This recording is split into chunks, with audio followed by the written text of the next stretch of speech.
On today's video, we're breaking down where to live in Raleigh in 2026 for the highest return on investment with the actual real why, not just the hype. You'll be in shock how one of the Raleigh neighborhoods just hit 28.8% annual growth, quietly beating Miami and Austin, and most people have no idea. We have heard the real estate market is tough. Well, it might be in some states, and of course, it is in some suburbs, but there are some major ROI opportunities in Raleigh and the surrounding Triangle market. And if you find one of the quiet ones that have not gone through the roof yet, it could be a great investment for you and your family.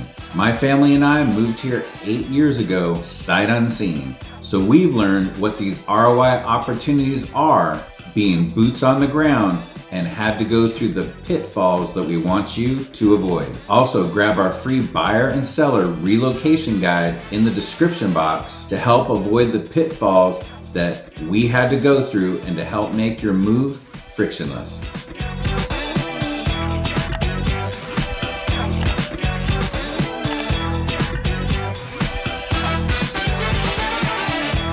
So let's get on the same page about ROI, because if you're only thinking price appreciation, you're leaving half of the money on the table. True ROI, which is return on investment, is how much your property goes up in value plus any cash flow you can generate minus expenses, all divided by what you put in it up front. To us, that's the complete money picture. Equity growth, rent potential, and if you ever have to convert it to a rental, taxes, insurance, maintenance, HOA fees, and even the boring stuff like how often you'll have to replace systems and appliances. And Raleigh is a market where the boring stuff really matters because this isn't a boom and bust tourist economy. The Triangle's growth is tied to jobs that stick, like tech, life sciences, higher education, and healthcare. That mix is a secret sauce. It's also why you can see strong appreciation without that kind of wild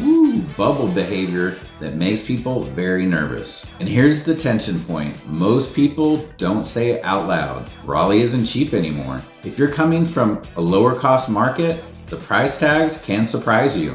But Raleigh is still value dense, meaning you can pay more than expected and still end up with a better long-term investment than chasing a cheaper city that has a shaky job growth, high taxes, or, of course, unpredictable demand. The second tension point is supply. We've been hovering around roughly 3 to 4 months of housing supply, and a balanced market is more like 5 or 6. When supply stays tight and demand stays steady, the best neighborhoods don't just hold value, they actually squeeze upward. Now zoom out with me for a second.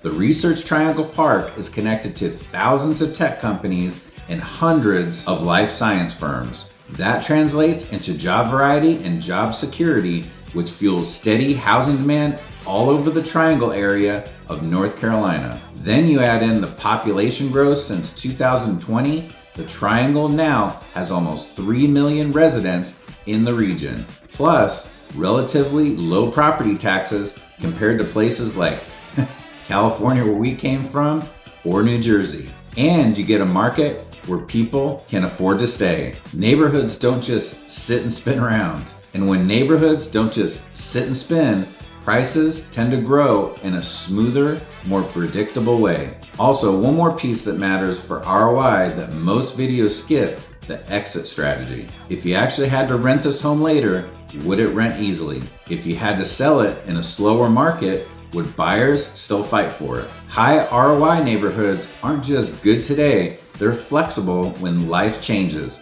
Jobs transfer, growing family, downsizing, whatever happens, it happens. That's the mindset I want you to have going into 2026 for the Raleigh market. Here's a quick pause because I always want you to know who you're hearing this from. Brandy and I are top real estate brokers here in the Triangle, and we would love to help you buy or sell your house in and around the Triangle. If you want us to run the numbers on your exact budget and your goals, please give us a call, text, or email anytime. All right, here's how we're gonna do this. I'm gonna walk you through 5 areas that line up with this outline that you just heard. Historic Oakwood, Wake Forest, Knightdale, which surprises some people, North Hills, and Northwest Raleigh, plus a bonus area in the Village District. But I'm also going to layer in what it feels like to live there. I'm going to talk about the things to do, the entertainment, and the day-to-day lifestyle that actually drives demand. Because in 2026, lifestyle is a demand driver just as much as commute times. Now let's start with the long-term growth champion, historic Oakwood. If you want a textbook example of scarcity, which for some of you that may not know what scarcity means, it just means there's not enough houses working in your favor. That's it. Oakwood has historic district protection, which limits what can be changed and limits what can be built. Sometimes people hear historic district and think only about the rules. Investors hear historic district and think permanent supply cap, which is a big reason in a down year why Oakwood increased 45.1% from 2024. That supply cap is a powerful wealth builder over time, because when demand rises and supply can expand, prices do what prices do. Now add the location. Oakwood sits ridiculously close to downtown Raleigh, close to government jobs, close to the energy of the city, and close to awesome restaurants that we love like Crawford & Sons and Jolie, coffee hangouts like the Optimist and the Left Hook Coffee, and the kind of walkability that's still rare in most of North Carolina. A lot of buyers relocating from places like the Northeast or the West Coast want a neighborhood where they can actually walk to something. Oakwood gives them that, which creates a premium buyer pool for this and many other areas. But here's the part that doesn't get talked about: the lifestyle premiums. And they're real. Oakwood isn't just houses, it's a vibe. Tree-lined streets, gorgeous architecture, and a sense that you're living in a place with a story. And some of the traditions, like their candlelight tour, which is an opportunity for you to tour the interiors of some of the nicest homes in Oakwood. This keeps the neighborhood culturally relevant, and culturally relevant neighborhoods attract high intent buyers. That matters when the market shifts. When buyers get cautious, they don't want generic, they want proven. Oakwood also benefits from the gravity of downtown Raleigh investment. Even if you never step into a spreadsheet, you can feel it. It actually has more restaurants, more events, more festivals, more reasons for people to be downtown. And when downtown grows, the neighborhoods that border it, and of course that have charm and limited inventory, tend to capture that value. Now, the realistic part. Oakwood isn't entry-level play. You're typically looking at a higher price point between $700,000 to $800,000 and up, depending on the home. So if you're aiming for scarcity-driven growth and you're comfortable at that price level, Oakwood is compelling. If you want the next chapter growth with a lower entry point, let's move into the suburban moment plays, Wake Forest. And Wake Forest is showing the kind of momentum that happens when a suburb stops being just a suburb and starts becoming a destination. You have strong family demand, great parks and greenways like Joyner Park and Falls Lake, and a downtown that's been evolving with more and more retail, dining like Bodega Tapas and Wines that Brandy and I love, and community events like the weekly farmers markets that we actually stroll because Wake Forest is only about 10 or 15 minutes from us. In 2026, the suburbs that win are the ones that let you live your life locally. People want to grab dinner, meet friends, take kids to a festival, hit a brewery, or walk a trail without a 30-minute drive every time. And Wake Forest growth isn't just vibes, it's development and planning. When you see new housing units, office space, and planned retail, that is the recipe for demand that sticks. Office space matters because local jobs reduce commute pain. Planned retail matters because convenience becomes a premium. If you can do more in a 5-mile radius, you'll definitely pay more to live there. That's just human nature. Now let's talk entertainment and things to do. because this is definitely what keeps Wake Forest demand strong even when markets cool. You have seasonal events, local food spots like Over the Falls that we love, or Farm Table, which is also an awesome option, parks like Joyner Park, and quick access into Raleigh when you want a bigger night out. Plus, for families, the school conversation isn't just, are the schools good? It's actually, there are lots of options. Options in Wake Forest are public, magnet, charter, private, which creates stability because families don't feel trapped. They actually feel like they can adapt. Now, let's move over to Knightdale, which is a different kind of opportunity. It's closer in, it's improving fast, and it often feels like you're getting in earlier than you would in some other Raleigh's adjacent pockets. The key with Knightdale is positioning. If you can grab a neighborhood that has improving retail, better connectivity, and a buyer pool that is expanding, you can ride the next wave of appreciation. Here's a unique ROI angle most videos miss. Retail development isn't just nice to have. Retail is a demand magnet, and demand magnets create price pressure. When people can grab groceries at Publix or Lowe's, meet their friends, and then run errands without crossing town, they definitely tolerate higher home prices because their daily life is easier. In 2026, time is luxury. Neighborhoods that give people time back tend to outperform. Also, you need to watch the infrastructure story. There's a lot of it going on here. The I-540 and the broader Beltline connectivity changes commuting patterns, which changes the demand patterns of people buying houses. Don't forget, in Knightdale, you're right next to the I-40, I-264, I-87 to help you get everywhere quicker. And the best time to buy is before the convenience becomes so obvious to everyone. Once people feel the improvement, the price typically reflects it. Now we're moving on over to what I call maximum return territory. And these are neighborhoods that have multiple engines pushing value at the same time. And of course, it's North Hills, also known as Midtown, which is the clearest example of what's happening in Raleigh. North Hills grew at a rate of 31.4%, and Midtown as a whole grew at 28.8%, which is amazing in this market. North Hills isn't just a place to live, it's a destination that Brandy and I go to often. It's live, work, play on purpose, not by accident. And when you have major employers concentrating in an amenity-rich environment with strong occupancy, that corporate gravity spills into residential demand. And here's what's different about North Hills compared to our normal nice neighborhood. A normal neighborhood rises based on schools, location, and housing supply.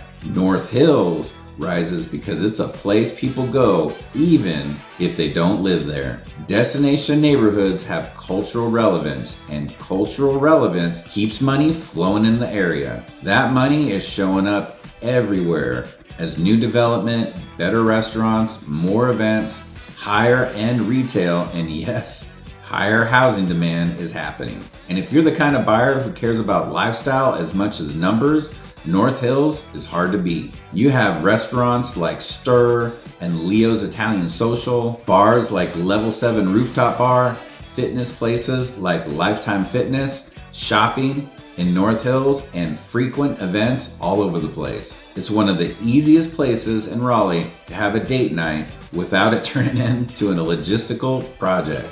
For relocations, it also feels familiar to people coming from bigger metros, and that familiarity creates a premium buyer pool. Now, I want to say something important for ROI. Don't underestimate tenant quality even if you're buying a primary residence. Life changes, people relocate, people keep a home as a rental. Areas like North Hills often attract higher income renters, which can stabilize cash flow later if you ever convert the property. That's ROI flexibility. Second, quick reminder. Brandy and I are real estate brokers, and we would love to help you buy or sell your house in or around Raleigh and the Triangle. If you want a personalized shortlist based on ROI plus lifestyle, please feel free to reach out to us. We'll narrow it down fast so you're not spinning your wheels and going all over the place. Now let's talk about the connectivity king, Northwest Raleigh.